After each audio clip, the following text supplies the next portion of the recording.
নিয়োগ দুর্নীতি মামলায় গত বছর সিবিআই গ্রেপ্তার করেছিল তাঁকে।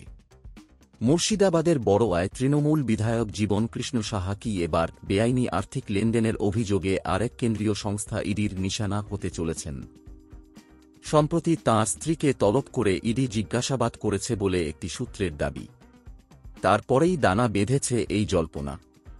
ইডির একটি সূত্র জানিয়ে, জীবনকৃষ্ণের স্ত্রী টগরীর সম্পত্তি নিয়ে খোঁজখবরের সূত্রেই তাঁকে জিজ্ঞাসাবাদ করা হয়েছিল।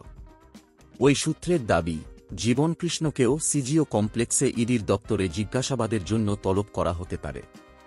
জীবনকৃষ্ণের পুকুরে ছুঁড়ে ফেলা মোবাইল থেকে যে তথ্য পুনরুদ্ধার করা হয়েছিল বলে দাবি, তাতে টাকা ফেরতের প্রসঙ্গ রয়েছে বলে জানিয়েছিল সিবিআই। সেক্ষেত্রে নিয়োগ দুর্নীতি মামলায় টাকা লেনদেনের বিষয়টি নিয়ে তৃণমূল বিধায়কের বিরুদ্ধে তদন্ত করতে পারে ইডি।